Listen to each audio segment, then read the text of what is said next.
Hello friends, स्वागत है आपका हमारे यूट्यूब चैनल स्टडी विद प्रिया में। आज हम जैन धर्म के नोट्स पढ़ेंगे जो कि पिट के एग्ज़ाम में हिस्ट्री का पार्ट है। हमारा पहला पॉइंट है, 6वीं शताब्दी ईसा पूर्व में जैन धर्म का प्रचार प्रसार हुआ। 6वीं शताब्दी में हुआ था। इसके प्रथम तीर्थकर ऋषभ देव थे, आदिनाथ जिन्हें कहा जाता है, तथा 23वें तीर्थकर पार्श्वनाथ हुए। प्रथम कौन थे? ऋषभ देव थे, ये इम्पोर्टेंट है। पहले थे ऋषभ देव और उसके बाद है 23वें तीर्थकर पार्श्वनाथ हुए। ऋग्वेद में ऋषभ देव और अरिष्टनेमी दो तीर्थकर का उल्लेख किया गया है। ऋग्वेद में कितने का? ऋषभ देव का और अरिष्टनेमी दो तीर्थकर का उल्लेख किया गया है। अब हम थोड़ा पार्श्वनाथ के बारे में जान लेते हैं।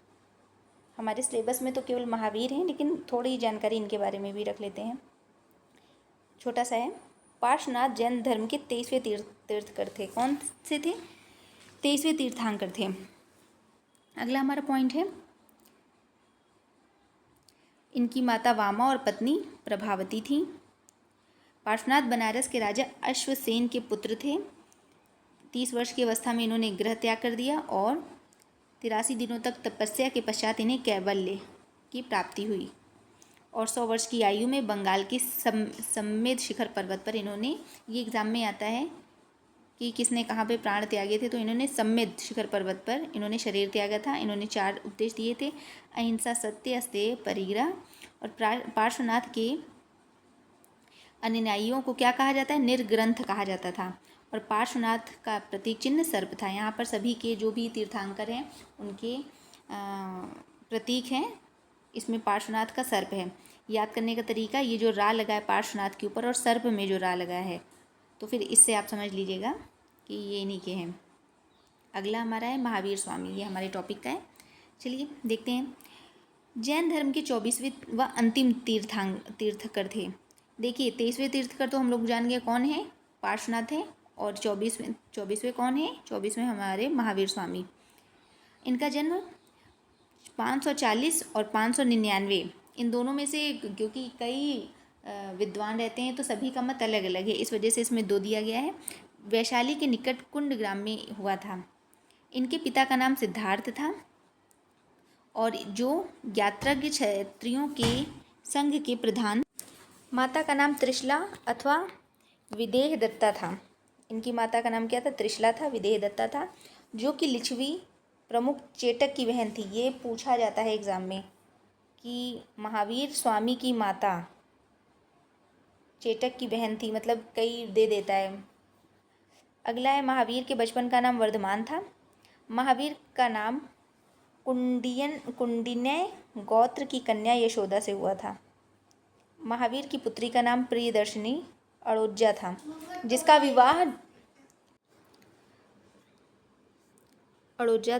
विवाह जामली से हुआ था। ये इम्पोर्टेंट है।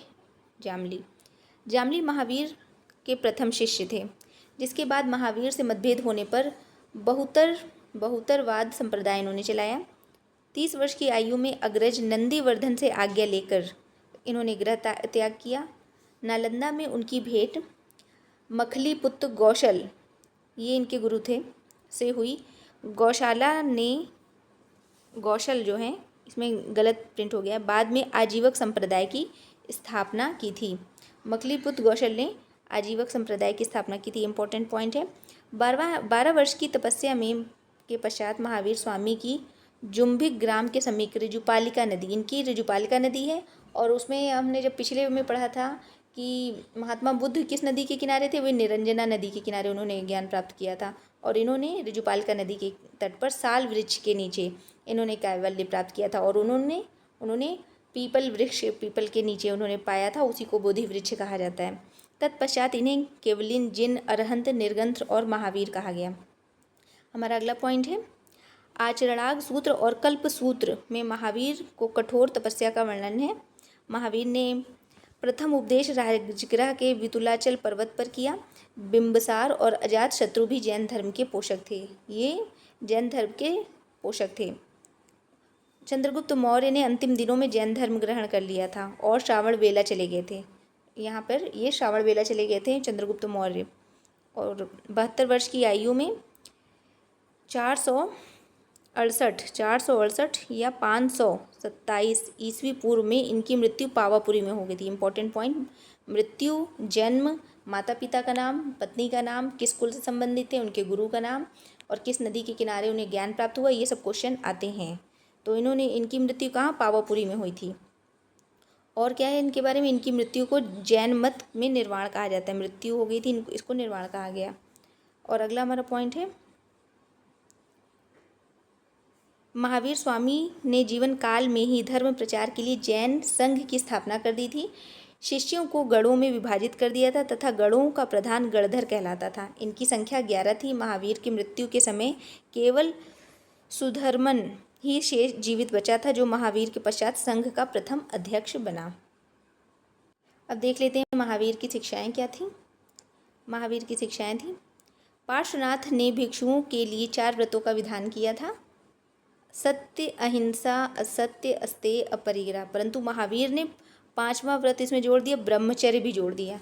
इसको नोट कर लीजिए कि पार्श्वनाथ ने तो केवल 4 शुरू किए थे, अहिंसा, सत्य, अस्तेय, अपरिग्रह, परंतु 5वां व्रत किसने जोड़ा, महावीर स्वामी ने। पार्श्वनाथ ने भिक्षुओं को वस्त्र पहनने की अनुमति दी, परंतु महावीर ने उन्हें नग्न रहने का उपदेश दिया। जैन संघ में 4 प्रकार के सदस्य थे, भिक्षु, भिक्षुणी, सन्यासी जीवन जीते थे ये, और श्रावक, श्राविका जो गृहस्थ जीवन जीते थे। जो सन्यासी रहते थे उन्हें भिक्षु आदमियों को, और औरतों को भिक्षुणी कहा जाता था। और जो गृहस्थ जीवन में जैन धर्म का पालन करते थे वे श्रावक, और महिलाएं श्राविका कहलाती थी। सन्यासियों के लिए सत्य, अहिंसा, अस्तेय, परिग्रह, ब्रह्मचर्य जैसे 5 महाव्रत का पालन किया जाना आवश्यक था। गृहस्थियों के लिए सिर्फ उपयुक्त ही व्रतों का पालन सरल ढंग से करने का विधान था। इन्हें 5 अणु व्रत कहते थे। क्या, 5 अणु व्रत कहते थे। जैन धर्म के अनुसार ईश्वर सृष्टि के निर्माण के लिए उत्तरदायी नहीं है, अतः सृष्टि शाश्वत कानूनों से परिचालित होती है। ये है इम्पोर्टेंट। विश्व में अनेक चक्र हैं, इनका उत्थान काल सर्पिणी तथा पतन काल अवसर्पिणी कहलाता है। इस चक्र में 63 महान पुरुष, 24 तीर्थकर, 12 चक्रवर्ती सम्राटों से मिलकर बनता है तथा कल्प वृक्ष इनकी आवश्यकताओं की पूर्ति करता है। जैन धर्म के अनुसार ये सब है। आगे देखते हैं क्या है। जैन धर्म नास्तिक है। क्या है ये, नास्तिक है और सांख्य दर्शन के निकट है। जैन धर्म नास्तिक होते हैं। जैन धर्म के अनुसार सृष्टि का निर्माण जीव और अजीव के संयोग से होता है। जैन धर्म के अनुसार यह संसार 6 द्रव्यों जीवन, आकाश, धर्म, अधर्म, काल, पुदुल निर्मित होता है। और पुद्गुल वह तत्व होता है जिसका संयोज व विभाजन हो सके। इसका सबसे छोटा भाग गणु कहलाता है। आत्मा पुद्गुल कर्म से ढका जाता है और आत्मा में बदलाव आ जाता है और एक रंग उत्पन्न होता है जिसे लय से कहा जाता है। ये जैन धर्म की शिक्षाएं हैं। हाँ, इसे याद रखिएगा। जैन धर्म के दर्शन को क्या कहा जाता है, अनेकांतवाद, स्यादवाद, सप्तभंगी सिद्धांत के नाम से जाना जाता है। ये याद रखिएगा, इसके दर्शन को एकांतवाद, स्यादवाद, सप्तभंगी सिद्धांत कहा जाता है। जैन धर्म के दर्शन में मोक्ष की प्राप्ति के लिए त्रिरत्न का अनुसरण आवश्यक माना जाता है। पहला है सम्यक ज्ञान, सम्यक दर्शन, सम्यक चरित्र।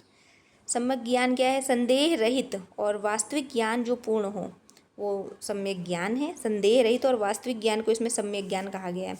और सम्यक दर्शन क्या है, जैन तीर्थकरों एवं उनके उपदेशों में सत्य के दर्शन करना, उनके प्रति श्रद्धा रखना, ये सम्यक दर्शन है। और अगला पॉइंट क्या है, सम्यक चरित्र। सम्यक चरित्र क्या है, पंच महाव्रत का पालन अर्थात सुख व दुख के प्रति उदासीनता का भाव, नैतिक एवं सदाचार पूर्ण, सरल एवं संयमी जीवन यापन करना, यही सम्यक चरित्र है। उपयुक्त 3 रत्नों का अनुसरण करने से जीव की ओर कर्म का बहाव रुक जाता है। जीव की कर्म का बहाव रुक जाता है, इसे संवर कहा जाता है। तत्पश्चात पहले से जीव में व्याप्त कर्म समाप्त हो जाता है, इस अवस्था को निर्जरा कहा जाता है। जब कर्म पूरी तरह से जीव से मुक्त हो जाता है तो वह मोक्ष प्राप्त कर लेता है और जीव अनंत चतुष्ट में प्रवेश कर जाता है। ये तो इनकी त्रिरत्न की शिक्षाएं हैं। आगे देखते हैं फिर क्या हुआ, जैन धर्म में विभाजन हो गया। तो जैन धर्म में विभाजन 2 उसमें हुआ है, सुन लीजिए क्या है। सुरधमन के पश्चात जम्बू स्वामी संघ के अध्यक्ष बने। फिर ये अंतिम कैवलिन थे। मगध में पड़े अकाल के समय कुछ भिक्षुणु स्थूलभद्र, नेतृत्व में मगध में रह गए और दक्षिण से लौटकर भद्रबाहु, दो थे ना, स्थूलभद्र और भद्रबाहु ने का नेतृत्व पाने से इनकार कर दिया। तत्पश्चात भद्रबाहु ने दिगंबर संप्रदाय का गठन किया और स्थूलभद्र ने दिगंबर संप्रदाय का गठन किया तथा स्थूलभद्र के शिष्य श्वेतांबर कहलाए। स्थूलभद्र के क्या कहलाए? श्वेतांबर।